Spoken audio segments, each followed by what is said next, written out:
Hey, salut tout le monde, on se retrouve pour une nouvelle vidéo, j'espère que vous allez toutes et tous bien. Ici, on va montrer une technique rapide, simple et efficace comme à notre habitude pour recréer une simulation de foule avec le logiciel Houdini. Mais ce n'est pas tout, on va montrer comment créer une interaction entre notre foule et un objet différent dans la scène afin de combiner une animation, c'est-à-dire ici ce sera une course avec le système Ragdoll qui va faire en sorte qu'une fois que votre personnage sera tapé, il y aura une collision, un choc et une chute. Vous allez voir, vous allez comprendre tout de suite en regardant l'extrait, le travail qui a été réalisé par un membre de la team. N'hésitez pas à lâcher un petit pouce bleu, un petit commentaire d'encouragement, ça fait toujours plaisir pour nous donner de la force. Venez nous rejoindre sur nos réseaux TikTok, Snapchat, Twitter, Instagram afin de suivre notre actualité. On se retrouve tout de suite après. Ok, donc on est avec le logiciel Houdini. On va aller cliquer sur le node agent, on va charger notre FBX, notre animation en FBX. On va donner un nom à l'agent ici que j'ai appelé agent 01, bien évidemment, vous pourrez donner le nom que vous souhaitez. On va aussi donner un nom au clip. Donc ici, je vais l'appeler Fast Run, car c'était une course qui était effectuée par notre animation. On a, comme vous pouvez le voir, une série de nodes pour l'instant. Donc on a notre animation qui fonctionne parfaitement. Ensuite, on va désactiver 3 nodes ici car pour l'instant ne nous seront pas utiles. On va ensuite cliquer sur le Convert to in place animation et aller dans Locomotion Node et cliquer sur Ips. Donc à ce moment-là, on a notre animation qui se fait sur place. Donc tout est OK. On va ensuite cliquer sur Collision Layer, sélectionner notre personnage et cliquer sur Entrée. Donc comme vous pouvez le voir, on a des points qui apparaissent ici. Et donc ces points vont permettre ici de créer notre collision layer. Donc on va, en utilisant le bouton Shift par exemple, on pourra déplacer, on pourra agrandir notre mesh ici, ou plutôt notre cylindre. Ce sera des cylindres qui vont permettre justement d'orienter ensuite notre personnage dans le choc, dans la collision. Donc on va juste charger un node Unpack afin de le mettre en violet et on pourra aussi observer justement grâce à cela notre mesh pour pouvoir ajuster correctement nos points de collision. Donc comme vous pouvez le voir, avec le bouton Shift, vous pourrez agrandir les deux côtés en même temps. Et à ce moment-là, ça va vous permettre aussi, si vous souhaitez juste d'un côté, vous n'aurez pas besoin d'appuyer sur le bouton Shift, vous pourrez à ce moment-là cliquer sur un côté et l'agrandir. Donc il faudra ajuster ces sphères en proportion de notre mesh pour que lors de notre collision, on a un résultat réaliste. Donc je fais un petit avance rapide sur ce passage. Comme vous allez pouvoir le constater, c'est assez répétitif, mais ce n'est pas très difficile à mettre en place. Donc il suffira à chaque fois de sélectionner les points et de les ajuster à la morphologie du personnage. Pour les mains, comme vous avez pu le voir, il suffira juste de sélectionner un seul point et de l'ajuster complètement au niveau de la main, car dans l'animation, ce sera amplement nécessaire pour avoir un résultat impeccable. Donc une fois que cela sera fait, vous pourrez ensuite faire les tests et avoir un aperçu du résultat pour voir si vous avez fait correctement votre collision layer. On va essayer d'avancer rapidement sur cela et de terminer ça rapidement afin de ne pas être trop ennuyant, car vous avez compris le système maintenant. Donc une fois qu'on a notre personnage qui est bien réglé, bien proportionné, on va le sélectionner et on va faire Configure Join. Donc à ce moment-là qu'on a fait Configure Join, on a un test Ragdoll Sim ici où on va juste mettre un Initial Velocity à 5 juste pour avoir un petit mouvement et on va pouvoir vérifier justement la chute. Donc comme on voit ici, il y a une chute qui s'effectue, mais le personnage va dans tous les sens. Donc il y a un problème au niveau des joints. Donc on va aller dans Configure Join. On va surtout s'attaquer aux joints des jambes, car c'est cela qui pose problème en général. Les autres, comme vous pouvez le voir, sont correctement placé. Donc comme vous voyez, on a des figures ici pour les personnes qui ne connaissent pas trop. Bon, vous pouvez laisser en général, c'est bien fait.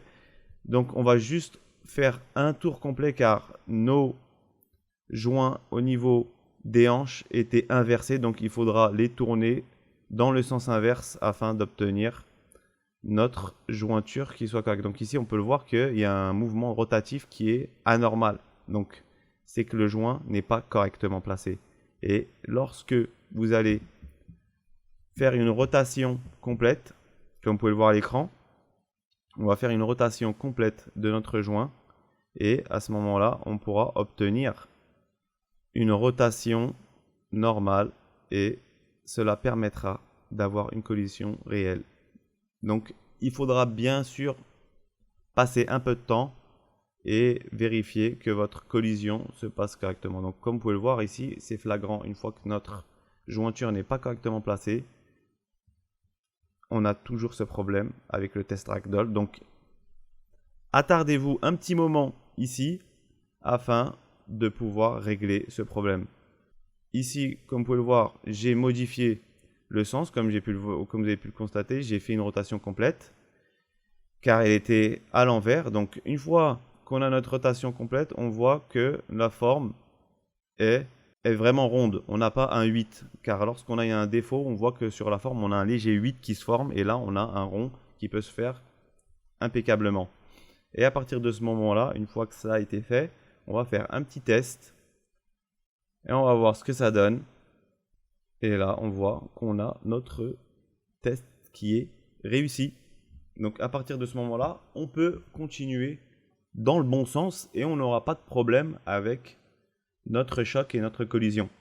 Donc ce qu'on va faire, c'est qu'on va supprimer le unpack, on va aller dans notre out, sélectionner le out ici, on va ensuite dans la barre de crowd, comme vous pouvez le voir, on va revenir en arrière plutôt, on va sélectionner notre agent setup et on va faire populate.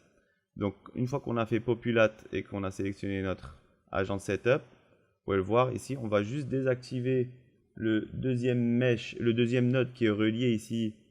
Donc je ne sais pas pourquoi le deuxième source agent ici qui ne sera pas nécessaire, donc on va le désélectionner, on va l'enlever. Si vous avez ça, si vous ne l'avez pas, c'est que c'est bon. Normalement, vous allez constater que ce sera bon parce que vos agents seront bien étalés justement sur la surface ici. Donc on va agrandir ou réduire comme vous le voulez l'area size, pardon. On a l'area size, bien sûr, c'est la surface. Le nombre d'agents, number of agents, c'est le nombre d'agents, comme vous pouvez le voir. Donc ici, j'ai mis à 100. On a notre nombre d'agents ici. Donc on ne va pas passer en revue toutes les options sur ce tuto car ça prendrait vraiment trop de temps. On va montrer quelques options afin de vous donner des informations nécessaires pour avoir l'effet escompté, comme vous avez pu le voir dans le travail qui a été fait par notre collègue. Donc on va aller dans Randomize. Ici, comme vous pouvez le voir, on va faire une randomisation. Donc ce qu'on peut dire, c'est que on va modifier ces valeurs afin de donner une différence entre les clips de notre animation avec les différents agents afin de créer l'illusion qu'ils ne courent pas tous en même temps et justement ça peut fonctionner correctement. Et on pouvait aussi aller dans le scale pour réduire la taille au niveau des agents, mais ici c'est pas forcément très nécessaire. Donc ensuite à cela, on va sélectionner notre crowd source, on va aller dans simulate et on va bien sélectionner nos deux animations fast run et ragdoll. À ce moment-là, on a notre simulation qui apparaît ici et lorsque je la lance, on a notre course qui s'effectue tranquillement avec nos agents. Donc ici, on ne va pas mettre la voiture, on va montrer juste avec une sphère ici qu'on aura créée.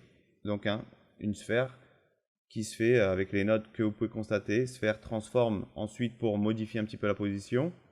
Et je vais rajouter un point vélocité pour lui donner une force afin de créer la collision et que justement cette force que j'ai mise sur l'axe EZ je veux dire j'ai placé ma boule sur l'axe Z et j'ai réduit et j'ai donné la force aussi sur l'axe Z à 20 ici. Donc ce qu'on va faire, on va juste montrer que le static object ici qu'on a charger va permettre de créer justement la collision ici en sélectionnant le nul qu'on avait chargé pour notre mesh précédemment créé, ici la sphère. Donc ici, si je lance mon animation, vous allez voir qu'il ne se passe rien. Donc je vais d'abord charger le node CrowdTrigger et le node CrowdTransition qu'on va relier à notre merge transition ici. Et on va relier le tout en sélectionnant sur le CrowdTransition le input state fast run et output state ragdoll. Donc dans le node CrowdTrigger, on va aller dans type et sélectionner RBD impact data. Ensuite, on va revenir dans notre sim et on va charger le RBD pack object. Mais comme vous pouvez le voir, on a notre static pack object qui est ici aussi, qui servira plutôt pour les animations. Donc, en utilisant le RBD pack object, ici pour notre exemple de notre mesh avec un point velocity chargé, on va utiliser le RBD pack object et bien évidemment à ce moment-là on pourra avoir l'interaction. Donc on a mis notre initial object type en create animated static object, mais on va le laisser en create active object. Donc lorsque je lance mon animation, ici comme vous pouvez le voir, ma sphère s'envole car j'avais configuré un point velocity, donc une force qui projette notre sphère. On va revenir dans notre Crowd Transition ici et dans DOP Impact Object, on va sélectionner RBD Packed Object. Et à ce moment-là, lorsque je lance ma simulation, vous allez le voir, on a notre collision ici qui s'effectue. Donc comme vous pouvez le voir, bon, vu qu'on n'a pas de ground plane, nos objets ou plutôt nos personnages s'envolent vers l'infini et l'au-delà, mais on va créer un ground plane qu'on va ajouter au merge active collision. Et à ce moment-là, lorsque je fais mon animation et qu'il y a ma collision, il y a bien un rebond et nos personnages qui tombent sur le sol. Donc, c'était le même principe en utilisant notre animation de véhicule et le node static object où on a relié les deux, justement, notre animation de véhicule au static object. Donc, comme vous avez pu le voir ici, on a montré aussi avec le RBD pack object en implémentant une force directement dans le logiciel Houdini. Donc, j'espère que vous avez apprécié ce tuto. Si vous avez des questions, n'hésitez pas à nous les mettre en commentaire. On se retrouve très vite pour une nouvelle vidéo. Prenez soin de vous. Ciao!